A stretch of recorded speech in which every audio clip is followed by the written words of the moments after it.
Hey y'all, this is Seth the Imperial Riff Lord signing on with episode 7 of the History of the Guitars. This is Jonathan. This is a KE3 Jackson Kelly Pro Series Crimson Swirl. I got this in April of 2006. I bought it at Guitar Center in Mishawaka, Indiana. The particular day I walked in, I was going to buy an amp stand, which I still have, and then I saw this hanging on the wall, and I was like, I want that. So I paid whatever I paid for it. I cannot remember what the actual price is. I don't think I have the receipt still. Not a big deal. I used to keep receipts on gear like I do on my car, but I don't hardly anymore. I use it for tax purposes more than anything. I know what's in there and whether it works or not. But and normally I'll bring it around in a coffin case because when I got it, they were pissed that I didn't want to buy it until they found a case that would fit it. Because as you can tell, these guitars are monstrosities. I mean, it's like a part of Explorer, part shark fin type body. I don't know why it's called a Kelly. I haven't exactly researched that. Of course, you got the shark tooth inlays and the typical Jackson type headstock, 6 on the side. Licensed Floyd, crimson swirl finish. This is an alder body.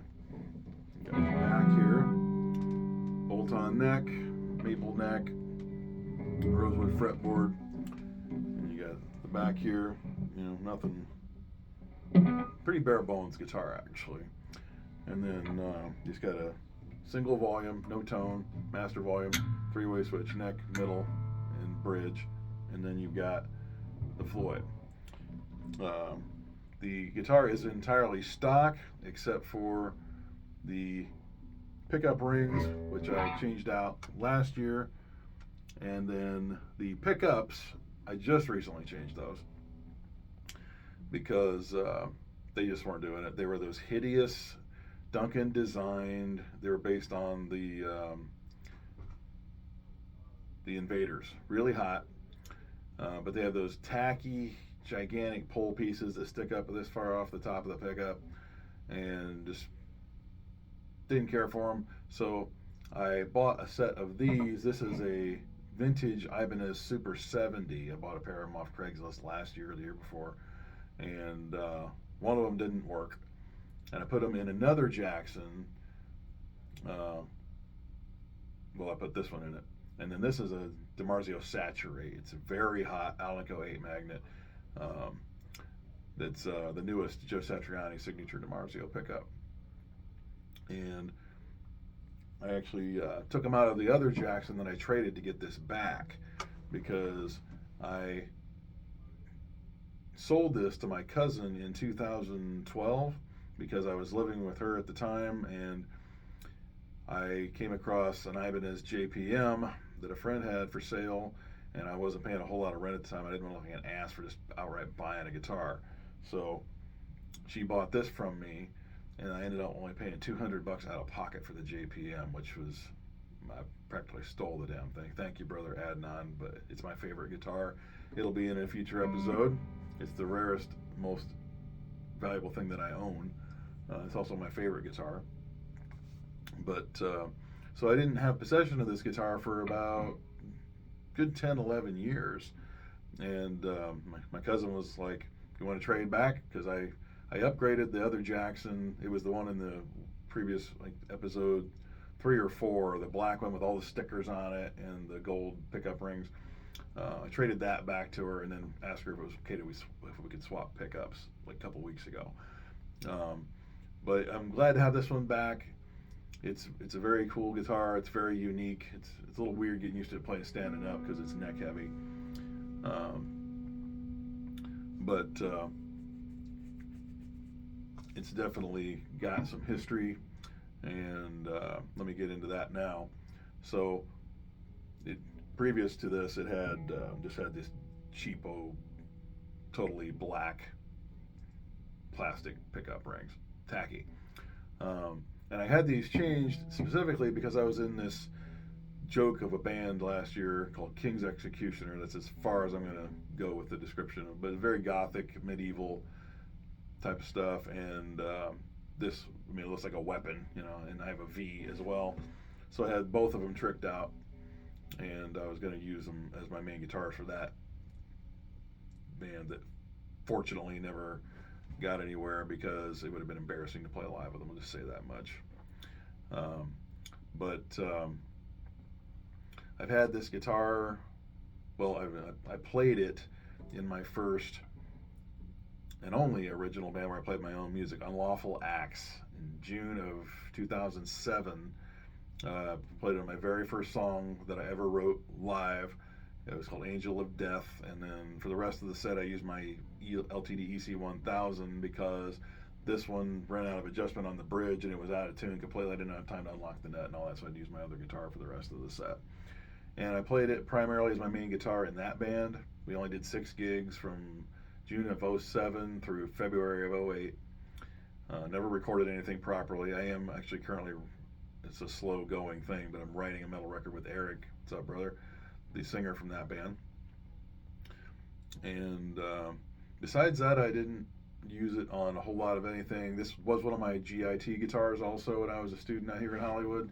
So didn't use it on a whole lot of performances or anything, but it was one of the 6 guitars that I did end up taking with me to pursue that dream, and et cetera, et cetera.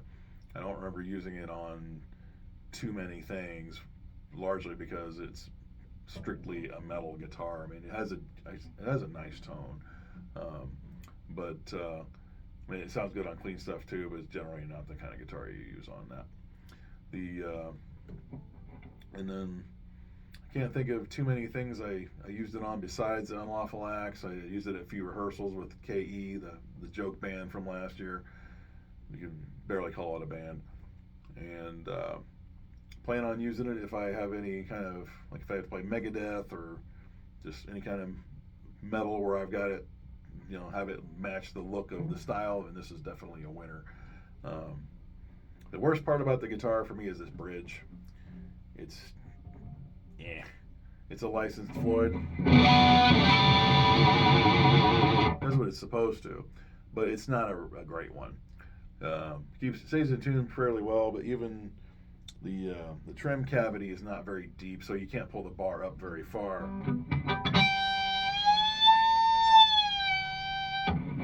It doesn't go very far at all before you feel like you're going to pop a string if you pull on it too hard.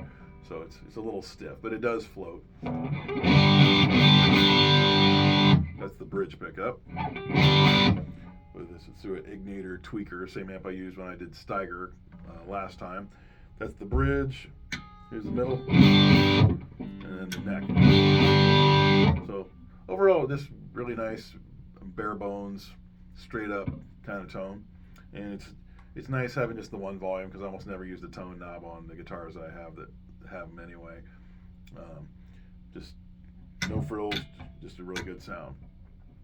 And then the reason I named this guitar Jonathan, I'm wearing a Wasp shirt. Sadly and criminally, I don't have a Crimson Idol shirt, but it is a Crimson Swirl finish. And the Crimson Idol is my favorite concept record of all time. And although Jonathan is a tragic character, he is inspiring in the sense of the whole premise of that album is careful what you wish for, it just may come true. And when I played the Idol live late last year, as I mentioned, I played Steiger on that because I needed a guitar that I could do open chords with, and I also had to do dive bombs and stuff, but it was tuned half step down. So I had my tech here set this up half step down for me, but with the Floyd on it, it was fine for banging out chords, but when I would do one dive bomb or one string bend on it, it would go out of tune. It didn't take to half step down until a while later, so it didn't set into that tuning well. So I wanted to use this one on that performance, but it just didn't turn out that way where it was going to do what I needed it to. But I absolutely love Crimson Idol. It's a brilliant masterpiece of a record, and I listen to it fairly regularly. It's a tragic story, but there's a lot of that record I can identify with as an artist and somebody who left home to pursue a dream, and I didn't become a huge rock star, and I have a good relationship with my family, like a great one. but I identify with that character on many levels, actually. Especially if you listen to the story of Jonathan at the end of the record. I need to get that on vinyl, by the way. But looking forward to having this out for some future performances, recording whatever I can use it on. But again, this is Jonathan. Not sure. It was new when I got it, so it'll be in 2006. So that's what, 17 years. Wow. But again, KE3 Crimson Swirl Pro Series Jackson, also made in Japan. I was happy to find out. It says made in Japan right there on the back. When I got it back, I didn't realize it was, so that was even better because I love my Japanese instruments, including this one. I have 9 of them, I believe. So, but there you have it. Pardon my bulky Peterson Strobo clip. That is the best tuner that I've found that isn't a pedal tuner, by the way. So if you like what you see and hear, please hit the subscribe button. Thanks a lot for tuning in. Signing off until the next episode. Peace out.